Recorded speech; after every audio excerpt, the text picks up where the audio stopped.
He is the Whitecaps' third baseman, the Tigers' top draft pick from last year's draft, Nick Castellanos, kind enough to join us here on Sports Overtime. Today, you guys on the short end of a game today, but you go 2 for 5, a double, an RBI, but you did strike out 3 times. What happened?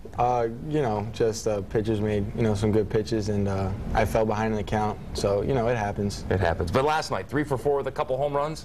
Not bad. Yeah, one of the better nights in the season. I was happy to do it when my family was in town, so that was nice. So your family up from Florida, because you're a Fort Lauderdale native or a South Florida native? Well, actually, the family that was in town yesterday and also today was all just from Detroit. My mom's whole side of the family's from Detroit. She was born and raised there, so. Okay, and your grandparents still live in Michigan, correct? I got 2 sets of grandparents. My mom's parents are divorced and remarried, so.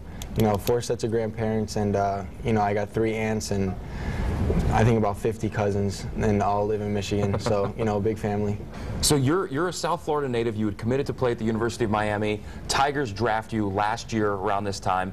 When the Tigers draft you, what was going through your mind because you have family in the area? It was great. I've been asked this question 1,000 times, and it's always exciting back when I think about it because my mom's family was there, and all my grandparents were there, and they're diehard Tiger fans, and I guess to hear me being selected the first pick for the Tigers, which they've been rooting for before I was born, was pretty exciting, probably more exciting than it was for me, to be honest with you.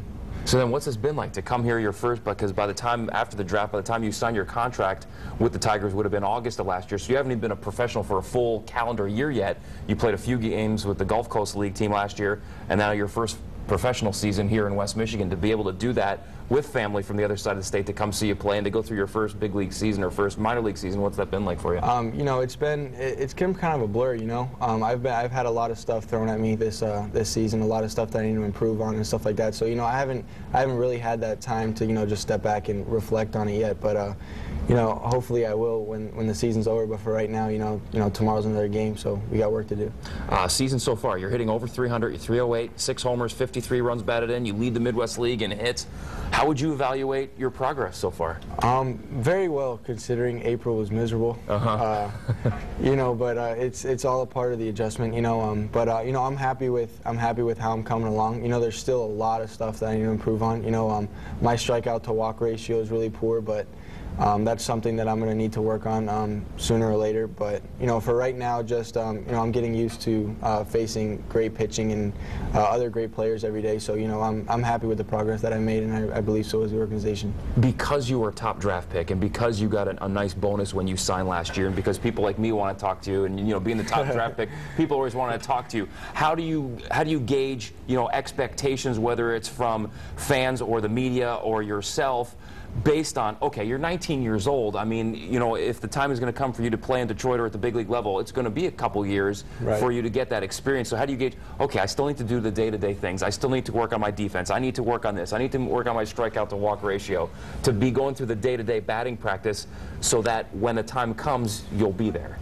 If you look at it like that, it sounds like a lot of work, but I mean it is a lot of work. But we as a baseball player, you got to have short-term memory, and you only got to really focus on the now because in football you play 1 game a week, where baseball you play, and minor league ball is 140, professional or major league ball is 162. So I mean you really just focus on the now, and what you have to work on today to get better for tonight's game. Being a South Florida native, you mentioned your cold start to the season in April. How much did the weather play into this, you think? I mean, coming up here, growing up in Florida where you can play year-round, and all of a sudden you get dumped off here in in Michigan in April when it's still snowing. You warmed up kind of as the weather has. Yeah. A lot of people say like, oh, just the weather that was the reason you played. But I don't really want to use the weather as an excuse. I was really humbled by the competition and to see how much how much further I had to go. The weather definitely played a part in it. It's different when you play in 20-degree weather. I've never played in weather when I could see my own breath. I'm a Florida kid driving up to my host family's house in a T-shirt and shorts. So it was different, and it definitely when it got warmed up, things became more comfortable. So. But next year, wherever they send me, if it's in Lakeland, I won't have to deal with it. But if it's anywhere else, I'll have to have to deal with it again. So we'll see what happens. Now, if you are in Lakeland next year, which is where I'm assuming, you know, probably everyone's going to assume that you're going to be next year, Lakeland doesn't necessarily draw the types of crowds that you might get here. Right. What's it been like just playing here in this area? It's been great. The fan support is unbelievable. You know, the Grand Rapids fans are amazing. They didn't like me too much in April, though. But you know, since then, you know, it's been fun. You know, to like yesterday, you know, when we had a 10,500 or so night, you know, to hear them cheering for you, and you know, that many people, you know, wanting you to win, it's a great feeling. That's about what the crowds they draw in Kansas City or some different parks around there. Nick, Yeah. appreciate it. No problem. Thank you. Good, Thank you. Continued success. Thank you.